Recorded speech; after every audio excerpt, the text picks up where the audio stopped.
So keep your back straight, neck head straight in one line, and your right palm on your left. So gently close your eyes and focus your mind to this bell sound. And while you're focusing to the sound, mentally relax your body, relax your mind, and relax your breathing with your thoughts. Do nothing extra. Just follow the sound, please.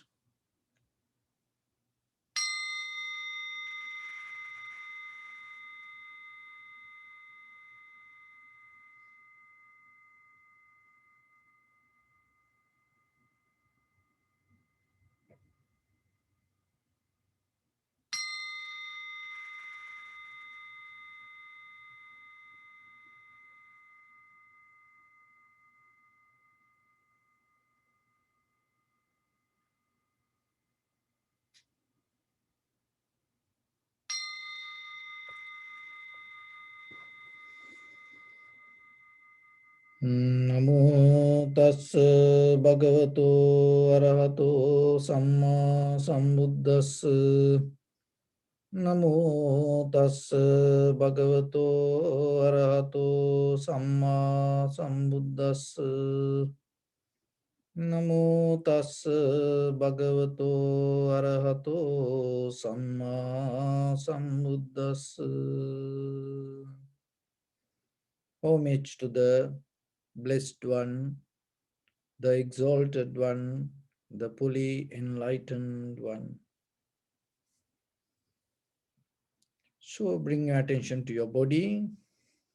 Scan head to toes 3 times yourself and say Sopatveva, or may I be well and happy 3 times.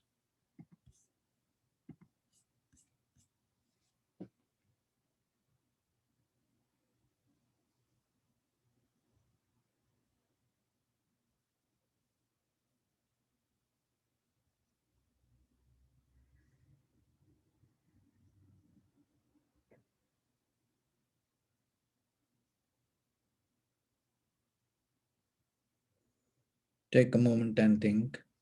We gathered here in this moment to practice this ancient meditation technique. All the Buddhas, all the enlightened masters followed this path and achieved wisdom. So we also gathered here to accumulate that knowledge. In this moment with this sitting, may my body become more comfortable. May my breath be more smooth. May no difficulties come to me. May all the success come to me. Also think for a moment. This is the last moment we're spending in this very lifetime. And detach your mind from all your past memories and as well as any kind of future thoughts. Just try to remain in the present moment, observing the sensation of your inhalation and exhalation. Then later observe the impermanent, unsatisfactory nature and selflessness within each and every sensation aroused by the inhalation, exhalation.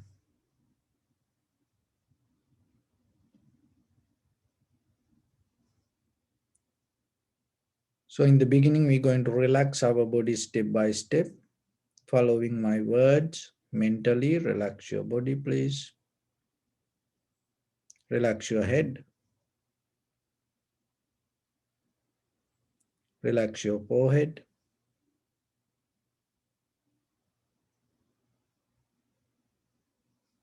Relax your eyebrows.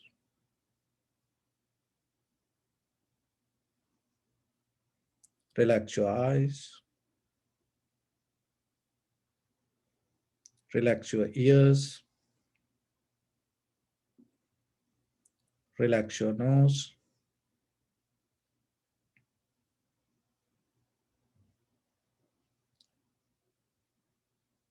Relax your upper lip. Relax your lower lip. Relax your chin.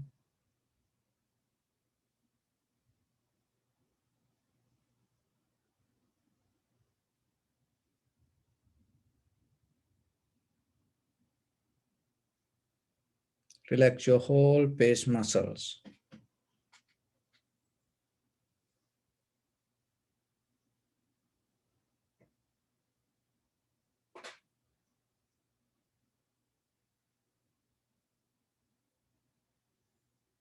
Relax your teeth. Relax your tongue.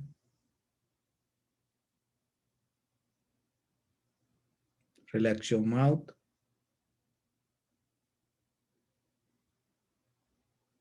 Relax your throat.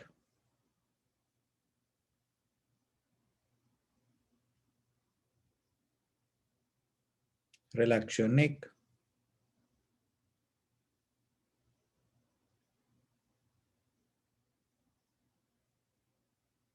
Relax your shoulders, arms, elbow, forearms, palms, fingers, fingertips.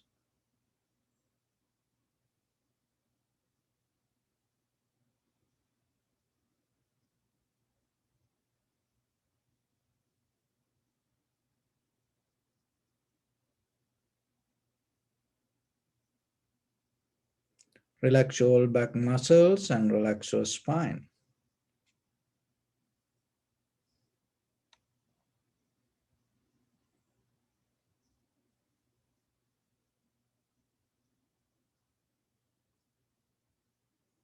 Relax your chest and relax your abdominal muscles.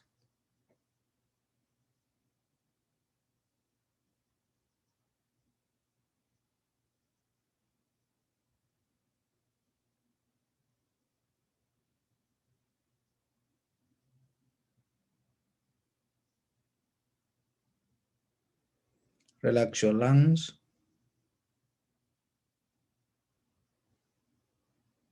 Relax your heart.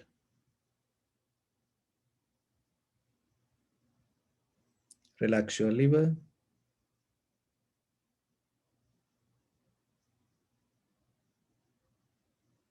Relax your kidneys.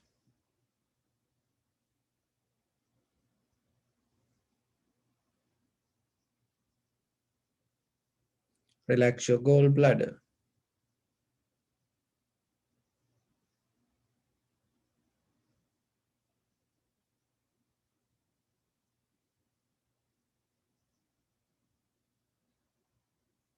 Relax your pancreas.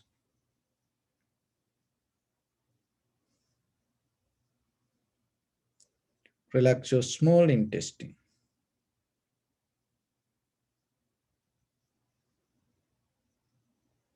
Relax your large intestine.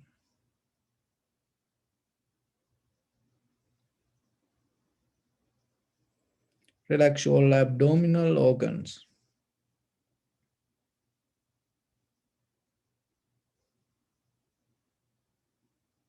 Relax your bottom.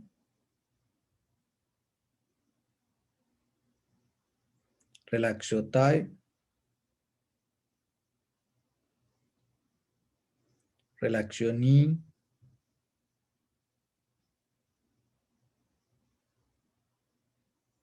Relax your calf muscles.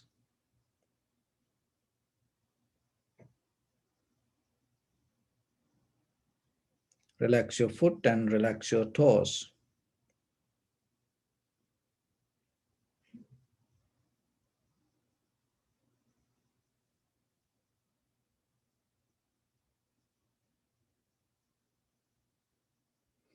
Relax your whole body muscles, tendons, ligaments, bone marrows, and whole skeleton.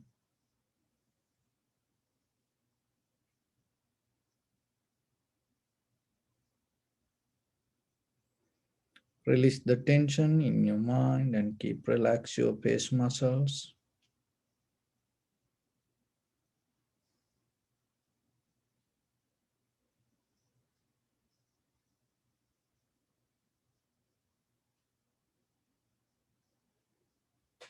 So bring your attention to the lower part of your body.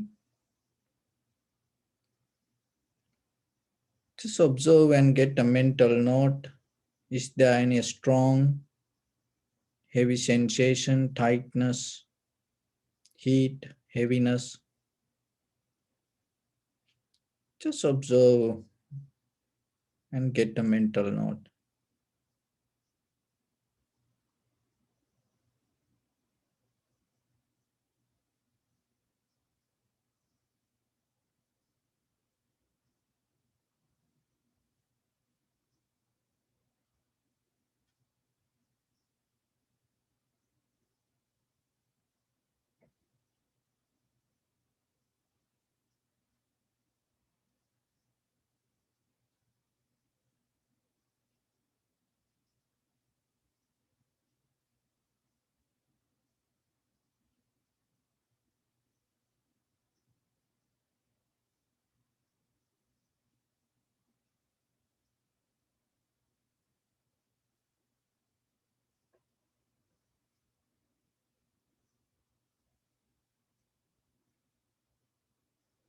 And bring your attention to the lower back area.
And your upper back and shoulders.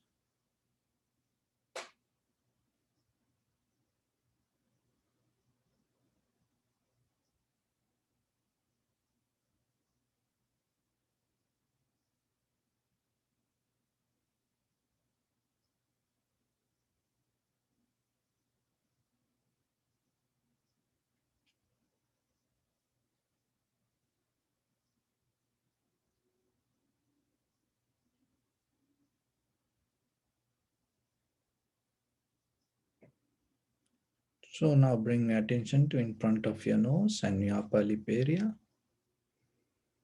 Deeply and gently breathe in, breathe out 3 times and find the sensation, please.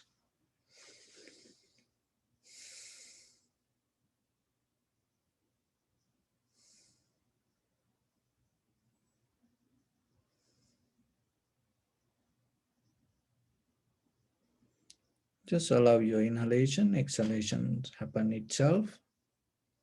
And when it happens, just recognize this is inhalation, this is exhalation. Do nothing extra. Just allow everything to settle down as it is.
Keep follow the sensation of the inhalation, exhalation.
Follow the entire continuation of the inhalation, exhalation, and observe entire breath body, knowing that this is the beginning, this is the middle, this is the end of the inhalation or exhalation.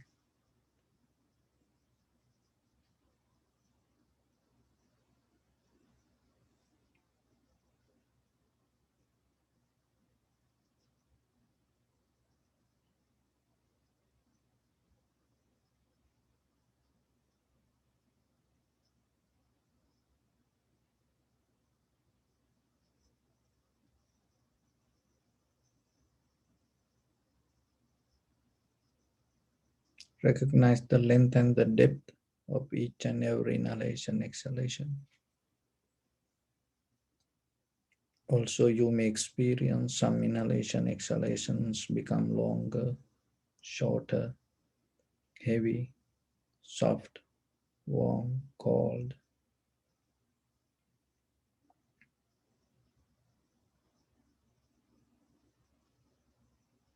Just accept it.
Just keep your attention to the sensation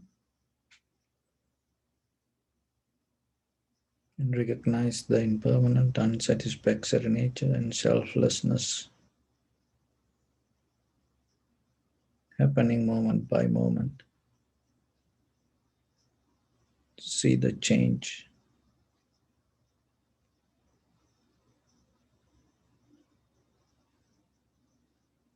Don't mix any experience, any knowledge.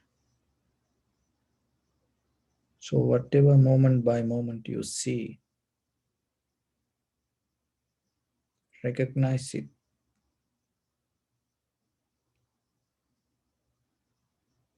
with very clear mind.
Bring your attention to your body.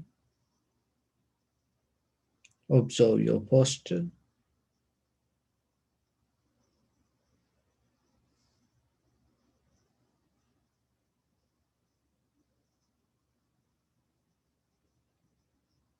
We cultivate loving kindness and compassion in our heart and radiate it as a light through entire your compound, your village, city, state, country, world, around this universe. Also, as far as you can, through galaxies, other planets, stars. Reminding yourself like this with clear intention, mentally repeat after me.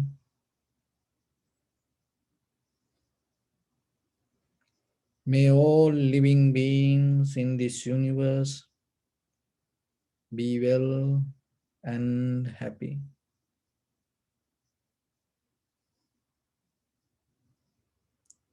May everyone be happy and safe, and may their hearts be filled with joy.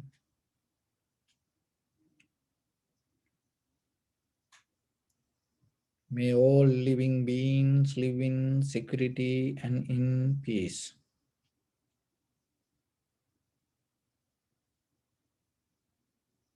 Beings who are frail or strong, tall or short, big or small, visible or not visible,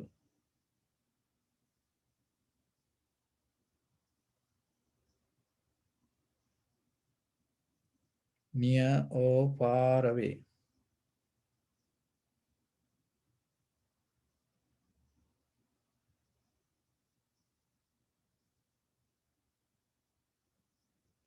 Already born or yet to be born.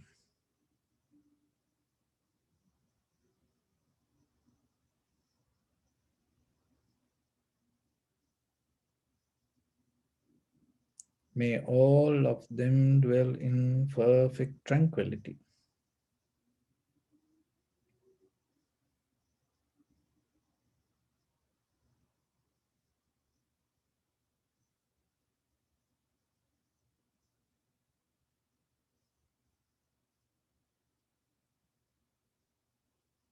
Let no one do harm to anyone.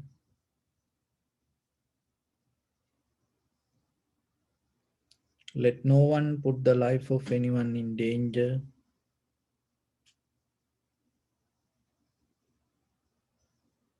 Let no one out of anger or ill will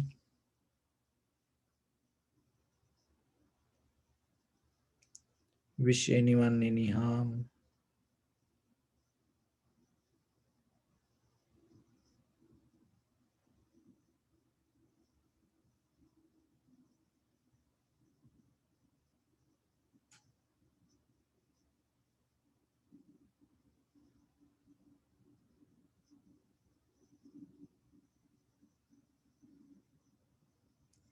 Expand the loving kindness and compassion beginning from your heart.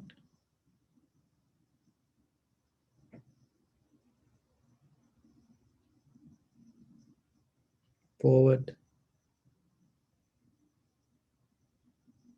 Visualize yourself and send it as a light.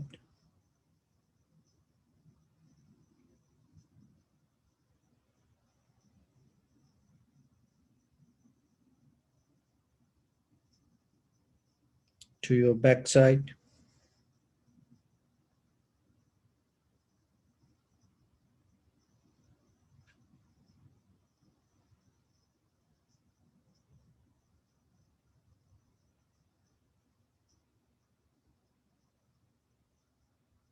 to your left side,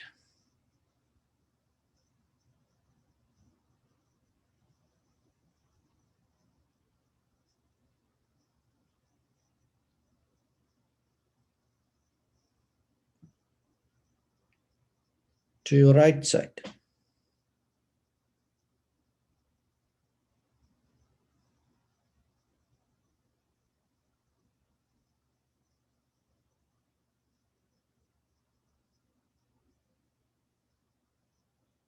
Downward.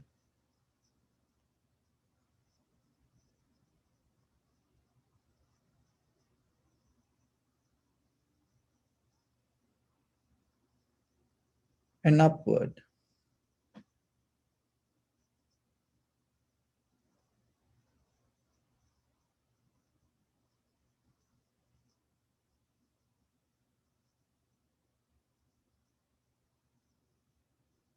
To all 6 directions at once, like the moon, the sun, spread the light, spread the energy without any condition, without any limitation, without any resistance or without any judgment. Let your heart to shine with the loving kindness and compassion from the bottom of it, with the maximum effort to the highest. Wishing yourself, may all living beings in this universe be well and happy.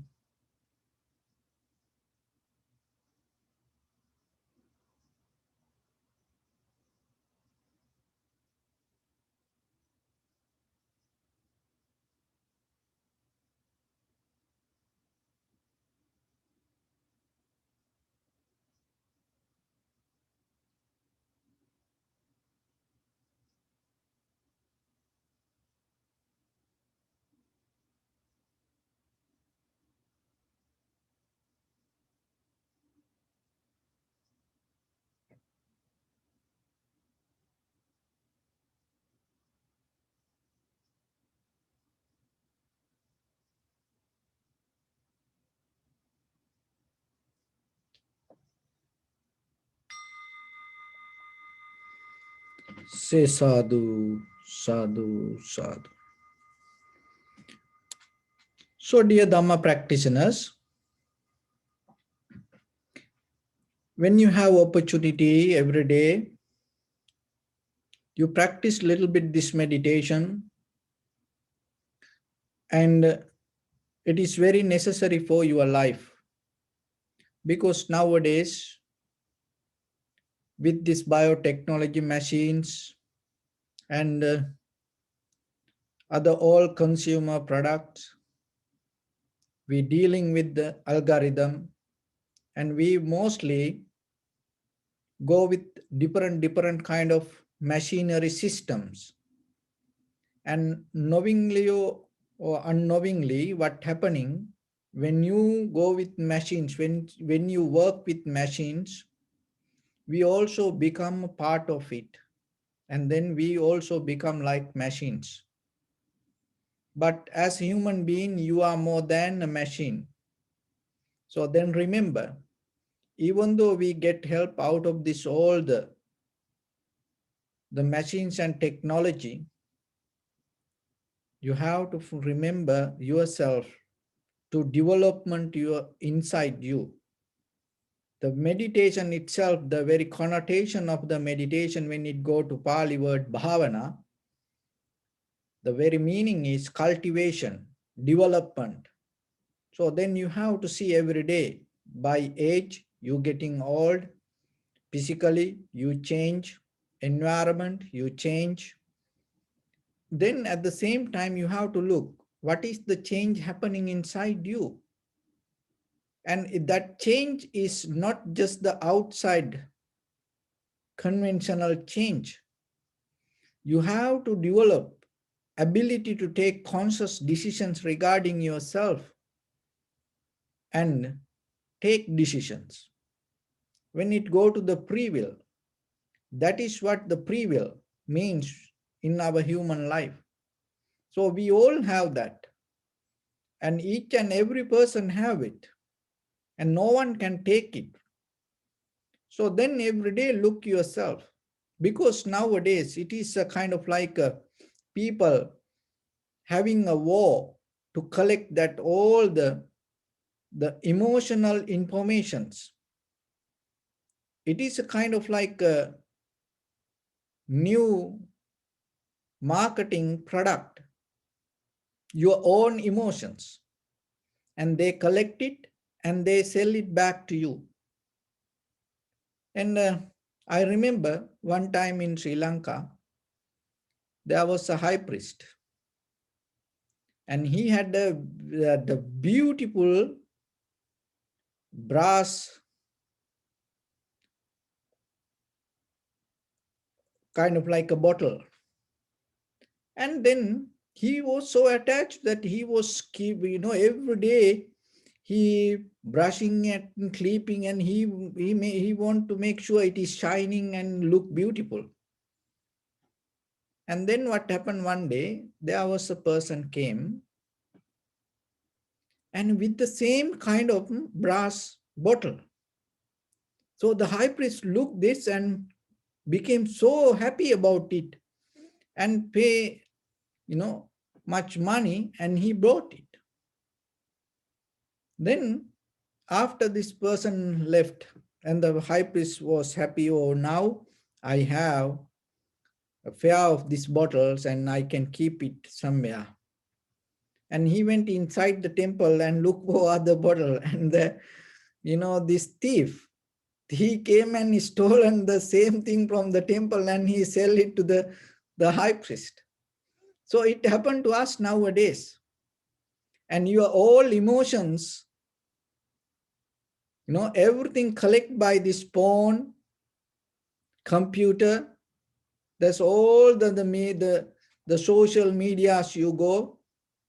They collect all your emotions that they develop through machine, this emotional, collective algorithm, and then they bring it back to you. And then you think, oh, wow, the world is look like, this everything same like what I want. And as example, if you go to Facebook or YouTube, if you look for something to buy, and then what will happen from next day, that everything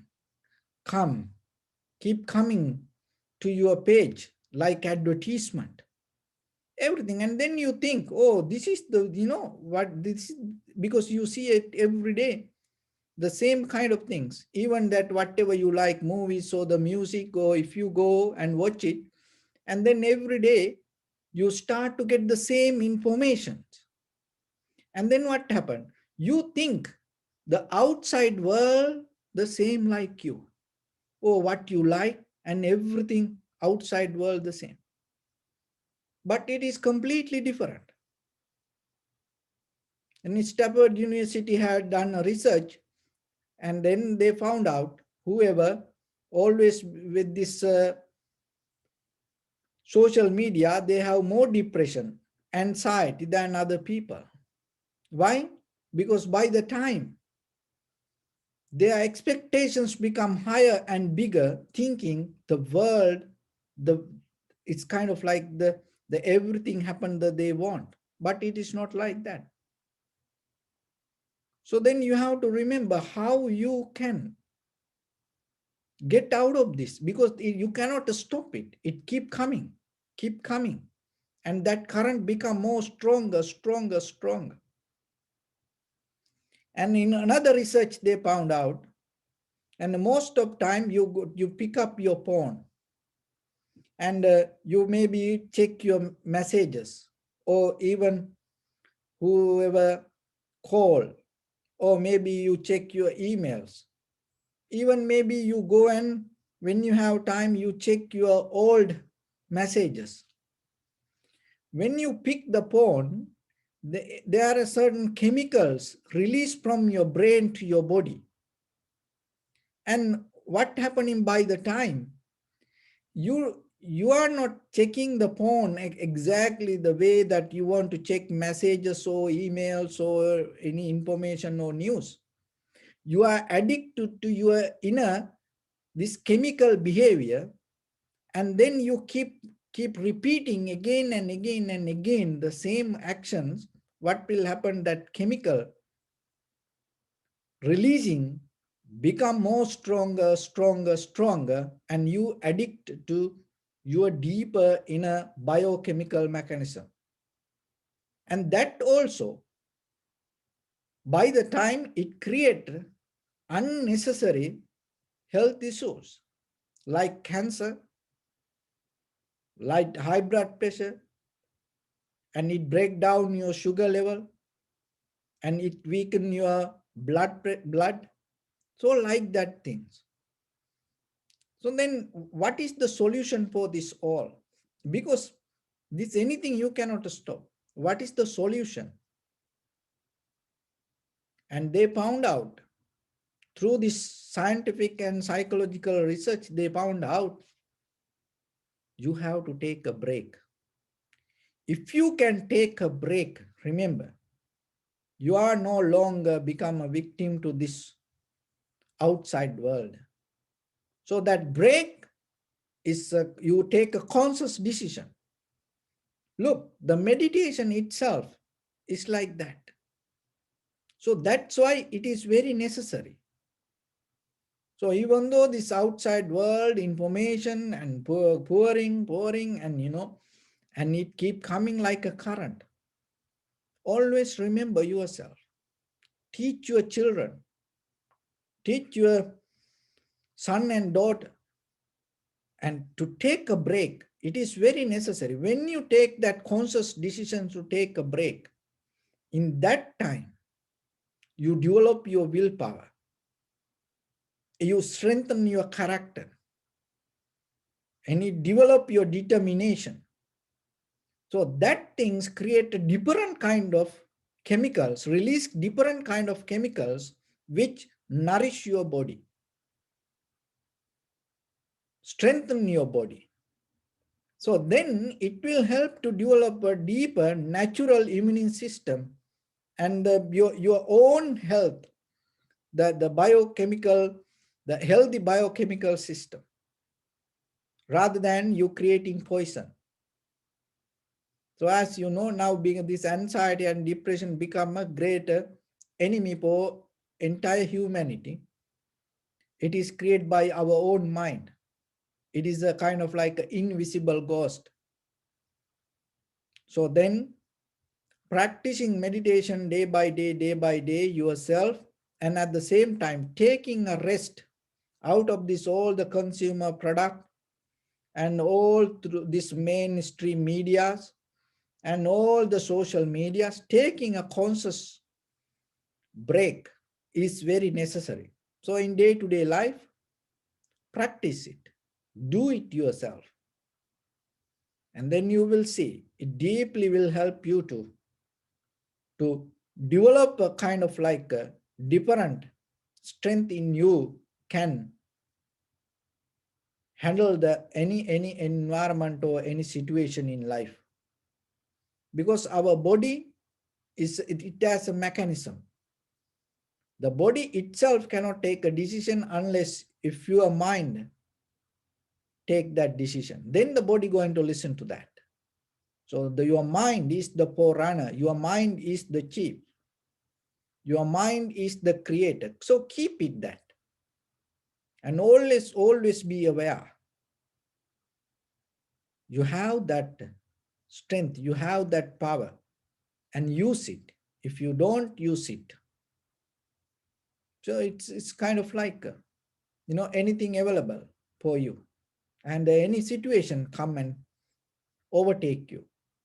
So that's why that without this knowledge, without this effort, without this understanding, you can live, but remember, you cannot get out of the current. So then other some kind of currents will overtake your life, and it will take you away. So during Buddha's time, there was a family, this family name called Kala. He was a millionaire, but they didn't have children. And what happened, this husband wife every day go and pray to have a child. So then by the time there was a child came to their family, and the mother got pregnant, and then the, the child was a boy, and they were so happy. And then they called that boy the same family name, Kala. And then they now believe, oh, when they pray, they can get a child. They went again and again and prayed another child. Then another boy came to the family. So then they put a Mahakala, Chula Kala. Mahakala means elder, elder Kala. Kala means family name. Chula Kala, younger Kala. So then they had a very luxurious life, this young children. By the time the parents died and all the wealth they had, that they divided themselves, and then they had a very luxurious life in the same area. And by the time the elder brother understood this all is impermanent, and then he heard about the Buddha and came to younger brother and told, my brother, I'm going to become a monk, and this my all wealth and my wives and everything you take care.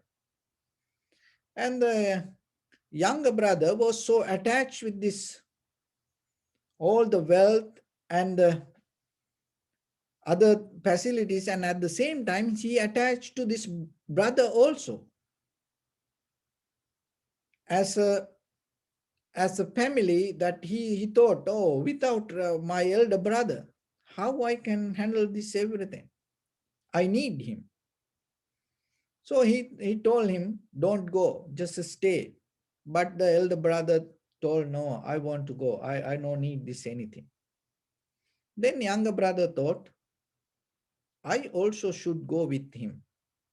Then by the time I can bring him back,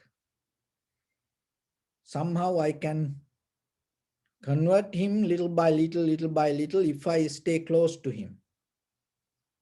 And then I can bring him back. So thinking like that, what happened? Then younger brother told, then I also come, and I also going to become a monk with you. And they both went and became monks. And elder brother start to practice meditation deeply, deeply, deeply. And the younger brother didn't have that kind of idea. He just spent the time, and little by little he went to try to get his elder brother, but it didn't happen. By the time what happened, elder brother attained to the enlightenment, Mahakala. And this Tulakala, younger brother, just spent the time at the temple. Then one day, Buddha and all the monks and this Mahakala and Chulakala monks, these brother monks, and came to the same, their own village. So then that day, that in the evening, the Chulakala, this younger brother told, I will go home and then prepare everything for the dana tomorrow lunch. And for Buddha and all the monks, I will arrange everything. And the Buddha gave the permission him to go himself. So he went home, his old home, and then all the wives and everybody came and gathered. And then what happened? He distrobed himself, he distrobed, and they just became a lay person. He didn't come back. And then the very next day, Buddha and elder brother and everybody visited the house. So now he's a lay person, and he offered the dana and everything, and managed to give the dana to all the monks. And after the dana, so even the Buddha didn't tell anything about his why he distrobed or like that. No, he just accepted. And then end of the dana, there is a tradition, the one monk giving a Dhamma talk regarding the generosity, and how the dana, the ceremony, and then it's kind of like a finalizing the ceremony. So then that day, Buddha taught to this elder brother, this Mahakala, you stay at home and give a sermon to this all. So, and the Buddha and all other monks left. And the younger brother thought, oh, this is a good time. Then I can take him out of this monkhood and I can make him kind of like a lay person. So what he and his wives and everybody gathered with the Mahakala monk, then try to do all the things to make him a kind of like a lay person. But what happened? Because he already attained to the enlightenment and he had to do kind of like high mental powers, and then he escaped from the place. And then that day in the evening, everybody gathered, and before that, the monk asked from the Buddha, Venerable Sir, look, the younger brother went yesterday and he stayed at home and he didn't come back. He became a layperson.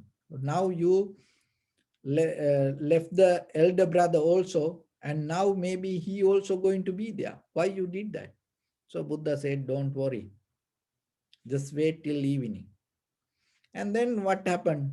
The Venerable Mahakala came back.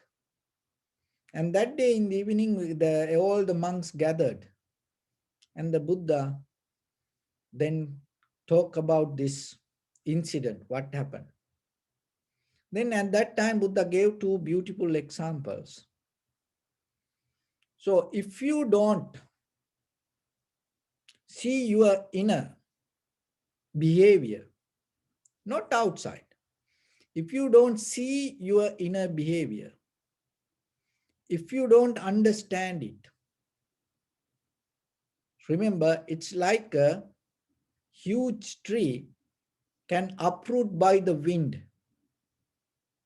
This all the sensual pleasures, desires, and sometimes greed, sometimes anger, jealousy can uproot us and bring us down. And no matter what, see, even that Chulakala, the younger brother, and he became a monk, and he used to be with the Buddha. But look what happened. He went home and disturbed. So, and then the Buddha said, if you know your inner behavior, if you understand it, if you see it, and even though that the higher wind cannot shake a mountain like that way, there is no way that emotional behavior can shake you, destroy you. So then it is, you cannot do by one day. It's not going to happen overnight. So then little by little, you have to practice this. So when it comes to that our inner behavior, whatever you experience, and it all related with the 5 aggregates: form, feeling, sensation, formation, recognition. And mostly what we does, the form, feeling, sensation, formation, recognition, we claim it as me, or we claim it as mine, and we don't see its true nature. And the other thing is, you have to be very careful. The mostly when you have the very comfortable environment and you get out of the wisdom, when you are very comfortable in that environment, you lose your mind. So that's why when he went home, in that his old home, an old environment, and he became more comfortable there, and then he lost. So as you know, how many people sometimes fell down their own bathroom. You know, 20 years, 30 years, they used to, they used to have that bathroom and they use many times per day. Why, when you get old, sometimes why you fell down there? It's just not because you lose the balance.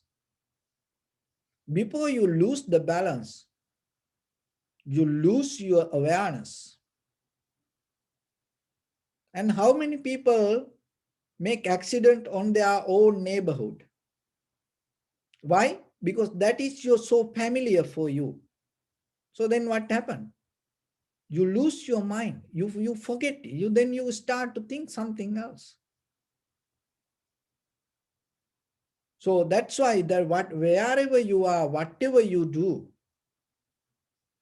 and if you don't train well yourself with your awareness, when the environment come to comfort zone, and when you settle down there, what happened?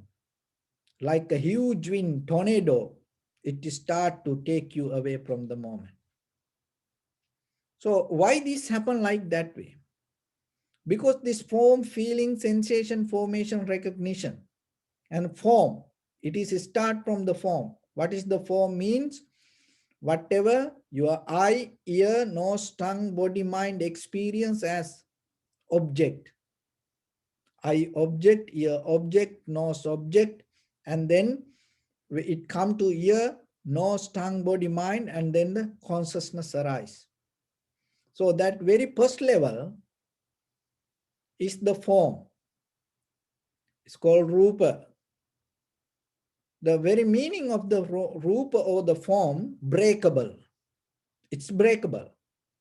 It cannot solid. Whatever come to your eye, whatever you experience through eye, ear, nose, tongue, body, mind, always breaking. That's why it called form. And what is the base of the form? Understanding this is very important. So that's why even after many years, it can destroy you if you don't have clear understanding. So one base is karma. So whatever you experience, there are four things. Out of four, that one thing is karma. So whatever you see, hear, smell, taste, feel, even whatever come to your mind as dharma or the ideas, remember, there is a reason behind it. That reason related with the karma. That's mean not in the moment. Whatever you have done in the past, just take a look in that very moment. Look at around your house. So whatever you see, that all you are the one who did that. See, now you experience it, and maybe you seeing something in that moment, that what you see at your home. So that is karma, mean it is related to your previous action. Otherwise, suddenly nothing appeared to you in front of you. And whatever you hear, you brought your husband, you brought your wife, you brought your children. Now they keep, blah, blah, blah, blah, maybe 24/7 keep talking. And whatever you hear, you are the one who brought that. See, that is one part. And the TV or the computer, or even, you that this monk in front of you keep talking. It's a part of the karma. It's a good or bad. It's a part of karma. You are the one who, logging to this, and you are the one who did this. So that's why you hearing. So then, whatever the rupa, that's mean, whatever come in the first level to your eye, ear, nose, tongue, body, mind. Remember this mechanism. One thing is karma. It's not everything happened. One reason is karma, because it has a past history. It has a reason.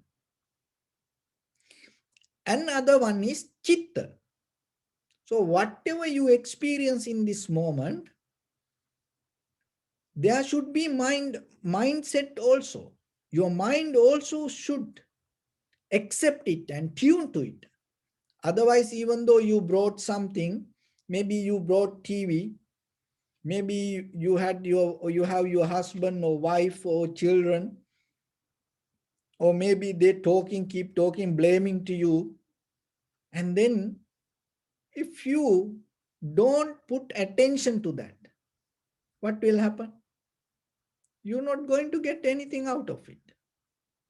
So that attention, that intention is important. So in the moment, whatever you experience, so the chitta, that means your mindset. One is your previous karma, and other part is 1/4 previous karma, another 1/4 is your intention. Now two things. So intention doesn't mean your karma, it is separate. So that here karma means your past, and in the moment intention is called chitta. And the ritu means environment. This is very important. This is what we mostly forget. So you are kind of like a fish living in the ocean. You are like a cloud that the floating in sky. This you are you are in a kind of like a well settled down there like a turtle. So your whole body deeply connected to this environment. And so then when the environment change, it affect for you. And at the same time, that whatever you experience in the moment, whatever you hear, smell, taste, and feelings or the ideas come to you, it is a part of environment. It is just not only your mind. As example, look at, so you see a beautiful rainbow. So that rainbow appeared as a result of the environment. So then when you look at that, it makes you happy. So see, the happiness is the moment you experience, but it came out of the environment. So sometimes we forget the very behavior of environment. And we talk about this global warming, this after this many years in this 2021. But look, 2,600 years ago, what the Buddha taught, even to experience your any perception,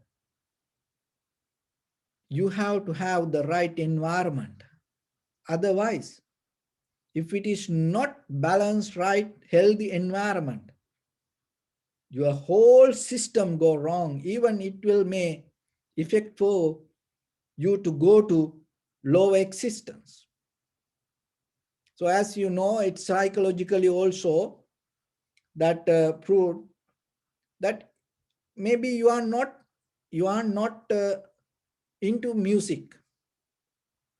They have done this research, and then you live in an environment, all other people play rock music.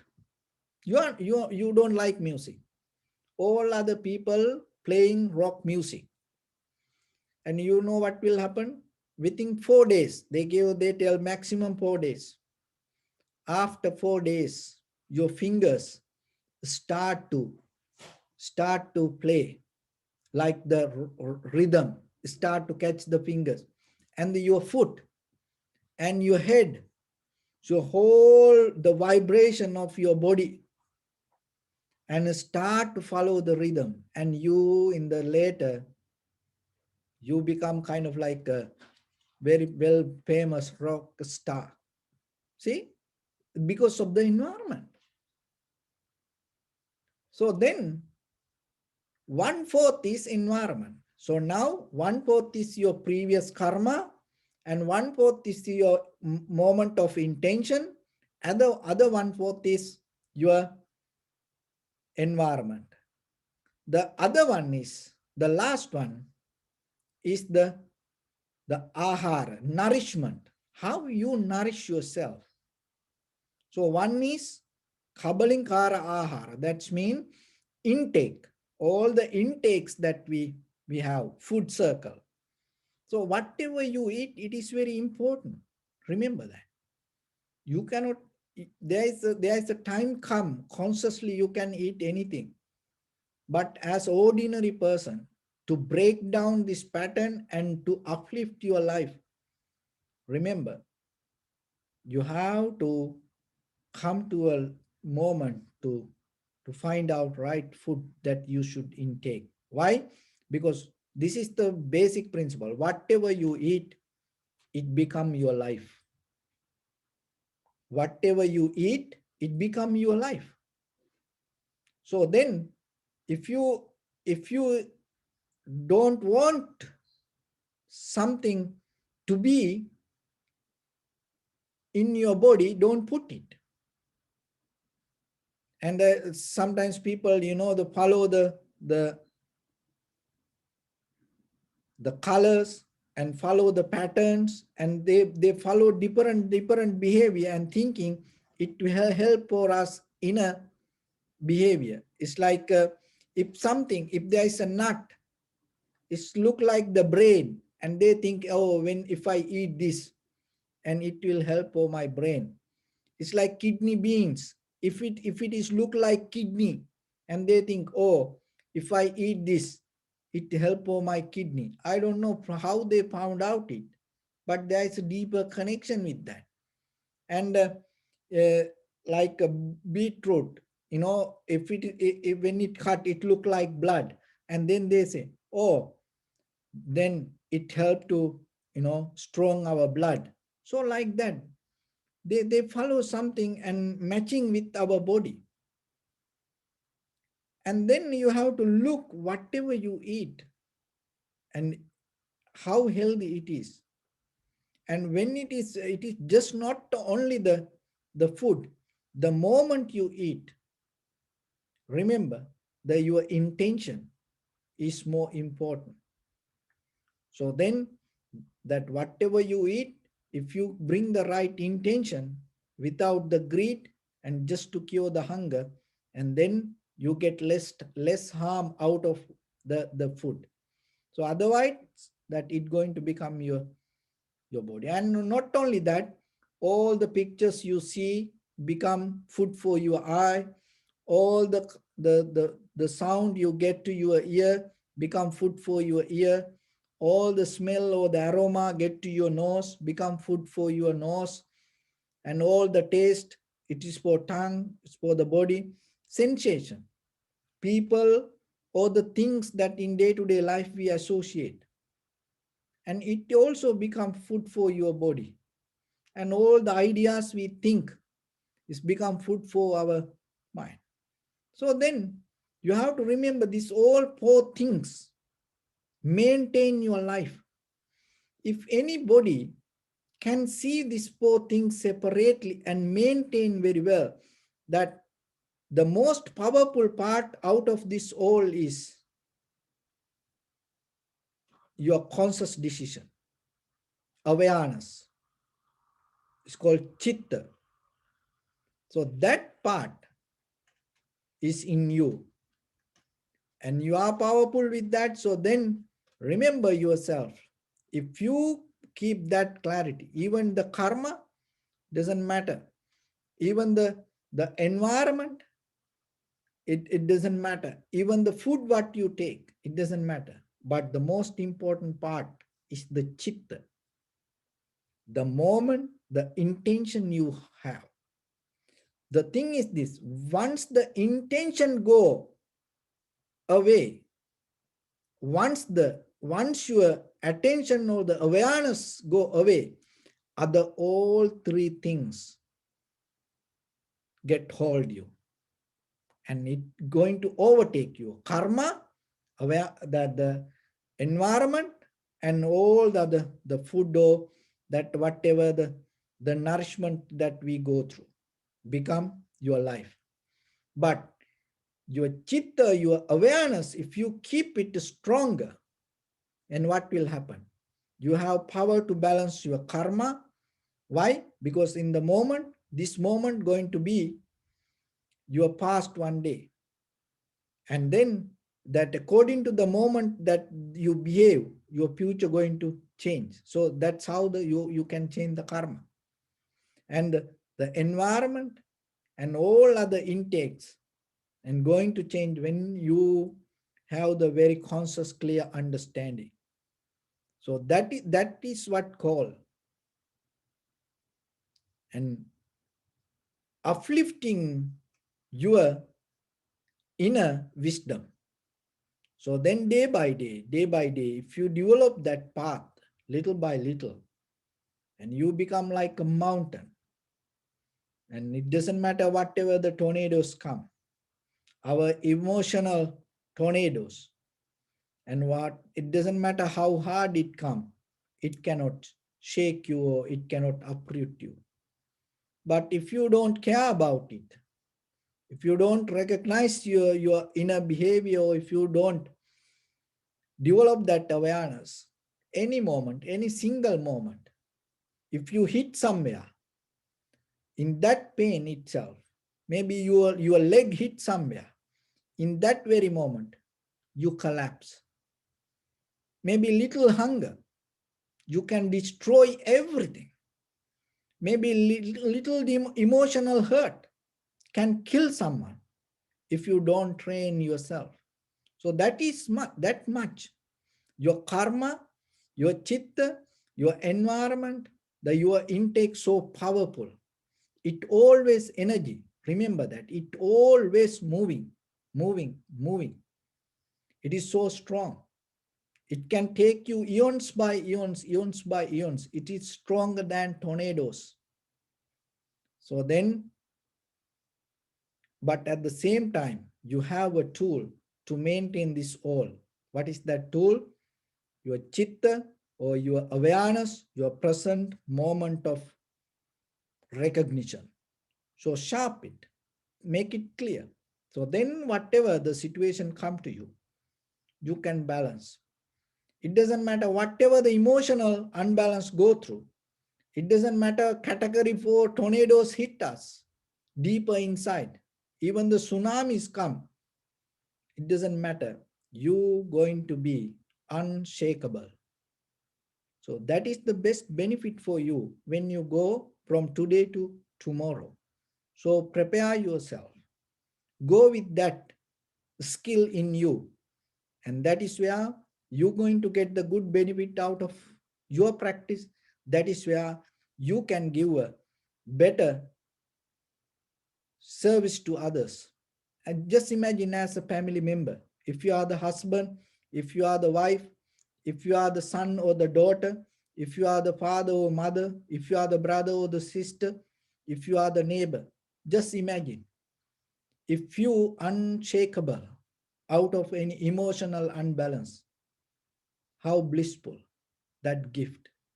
So you have that gift. Only thing is learn to nourish it, unwrap it, develop it, cultivate it. So with that, I bless upon everyone with this good practice. May all of you be well, happy and peaceful. May no harm come to you. May no difficulties come to you. May no problems come to you. May you also have the patience, courage, understanding, and determination to meet and overcome inevitable difficulties in your life. During this time period, may everyone stay healthy and safe. And finally, may all of you attain supreme bliss of Nibbana. Sabbityo vajjantu sabbarogo vinassatu mate bhavatantarayo sukhi digayuko bhava. Ittavata ca anmehi sampadang punya sampadang sabbe deva numodantu sabba sampatti siddhya. Sabbe bhuta numodantu sabba sampatti siddhya. Sabbe satta numodantu sabba sampatti siddhya. Idamme punya kammang asavakkayavang hotu. Sabba dukkha pamuncatu. Bless you.